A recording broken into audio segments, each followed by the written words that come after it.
జూబ్లీహిల్స్ ఉప ఎన్నిక పోలింగ్ కొనసాగుతోంది. ఉదయం నుంచే ఓటర్లు పోలింగ్ కేంద్రాలకు వచ్చి తమ ఓటు హక్కు వినియోగించుకుంటున్నారు. ఈ షేక్పేట్ నుంచి తాజా పరిస్థితి మా ప్రతినిధి సూరిబాబు ప్రత్యక్ష ప్రసారం ద్వారా అందిస్తారు. దీనికి సంబంధించి మనం షేక్పేట్ ఇంటర్నేషనల్ స్కూల్ దగ్గర ఉన్నాం. మనం విజువల్స్ లో కూడా చూసుకోవచ్చు. ఇంటర్నేషనల్ స్కూల్ కు ఓటు వేసేందుకు ఇప్పటికే ఓటర్లు అందరూ కూడా ఉదయం 7 నుంచే కూడా పెద్ద ఎత్తున తరలి వస్తున్నారు. ఈ ఓటు వేసేందుకు ఎన్నికల అధికారులు వీళ్ళకి అన్ని రకాల ఏర్పాట్లను ఇప్పటికే పూర్తి చేశారు. దీనికి సంబంధించి పోలీసు బందోబస్తు కూడా ఏర్పాటు చేశారు. మహిళలకి ఓవైపు పోలింగ్ సంబంధించి ఓటు ఎక్కడ ఉంది, ఏ బూత్ లో ఉందనే విషయాలను తెలియజేసేందుకు వాటర్ అసోసియేషన్ బూత్ ను కూడా ఏర్పాటు చేశారు.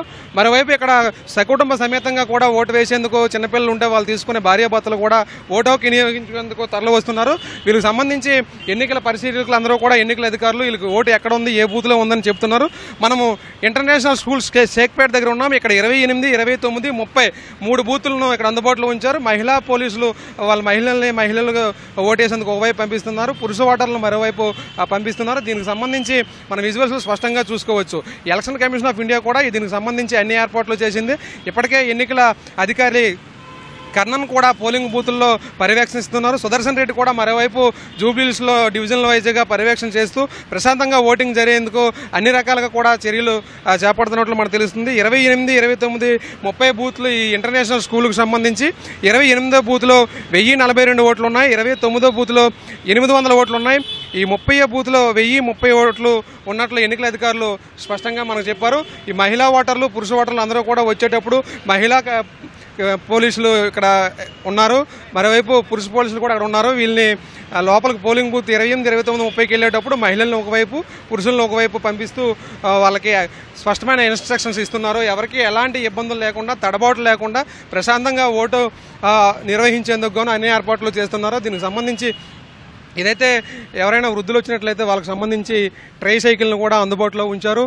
మరోవైపు ఓటేసేందుకు చిన్నపిల్లలు ఎవరైనా ఉంటే వాళ్ళని కూడా తీసుకువచ్చి ఇక్కడ వాళ్ళ డాడీ కూడా ఇక్కడ విజువల్స్లో చూసుకోవచ్చు ఉన్నారు. వాళ్ళ మమ్మీ ఓటు వేయడానికి అటువైపు వెళ్ళారు. ఆమె వచ్చాక ఆమెకి పాపని ఇచ్చి తర్వాత ఈయన ఓటు వేసేందుకు సిద్ధంగా ఉన్నారు. మరోవైపు ఇప్పటికే ఓటు వేసి వస్తున్న వృద్ధులు చూసుకోవచ్చు. 50 ఏళ్ళ పైబడిన వాళ్ళు ఇప్పటికే ఉదయాన్నే ఓటు వేసేందుకు వెళ్ళి వస్తున్న పరిస్థితి షేక్పేట్ ఇంటర్నేషనల్ స్కూల్లో మనం విజువల్స్లో చూసుకోవచ్చు. దీనికి సంబంధించి ఎన్నికల అధికారులు అన్ని ఏర్పాట్లు చేశారు. ఈ ఏర్పాట్లకు సంబంధించి ఇక్కడ పోలీసులు కూడా పర్యవేక్షణ చేస్తూ వాళ్ళకి ఈ గేటు వద్దనే స్పష్టమైన ఇన్స్ట్రక్షన్స్ ఇస్తూ ఓటు హక్కు వినియోగించేందుకు ఎలాంటి ఇబ్బందులు లేకుండా ప్రశాంతంగా వాళ్ళ ఓటు వాళ్ళు వేసేందుకు ఇక్కడ మహిళా పోలీసు అయితే మహిళలను ఓటర్ స్లిప్, ఐడిని ఇక్కడే చెక్ చేసి గేటు దగ్గర లోపలికి పంపిస్తున్నారు. 28, 29 పోలింగ్ బూతులు ఈ షేక్పేట్ ఇంటర్నేషనల్ స్కూల్ దగ్గర ఉన్నాయి. ఇప్పటికే ఈ ఉదయం 7 గంటల నుంచే పెద్ద ఎత్తున ఓటేసేందుకు తరలి వస్తున్నారు. లోపల కూడా క్యూ లైన్ లేకుండా 3 బూతులను ఏర్పాటు చేసి 3 బూతుల్లో కూడా సజావుగా పోలింగ్ జరిగేట్టు ఇప్పటికే ఎన్నికల అధికారులు కృషి చేస్తున్నారు. మహిళలు కూడా ఎలాంటి ఇబ్బందులు లేకుండా మహిళా పోలీసులను ఇక్కడ అందుబాటులో ఉంచారు. పురుషులు వచ్చే వారికి పురుష పోలీసులను కూడా ఇక్కడ అందుబాటులో ఉంచారు. అయితే ఎన్నికల అధికారులు కూడా ఎప్పటికప్పుడు ఈవీఎంలు మొరాయించకుండా చూసేందుకు పర్యవేక్షణ చేస్తున్నారు. ఎక్కడ ఏ ఆటంకాలు కలిగినప్పటికీ వెంటనే వాటిని పరిష్కరించి ఏర్పాట్లు కూడా చేస్తున్నారు. ఇప్పటివరకు షేక్పేట్ డివిజన్లో ఓటేసేందుకు ఓటర్లు 7 నుంచే తరలి వస్తున్నారు. ఈ సాయంత్రం వరకు కూడా ఓటు హక్కు వినియోగించుకునే అవకాశం ఉన్నప్పటికీ కూడా ఈ 11, 12 లోపే ఎక్కువ శాతం దాదాపు 50-60% పోలింగ్ పూర్తయ్యేటట్లు ఇక్కడైతే కనిపిస్తూ ఉంది. గౌతమ్, ఇప్పటివరకు ఇక్కడ తాజా పరిస్థితి ఇది. ధన్యవాదాలు సూరిబాబు.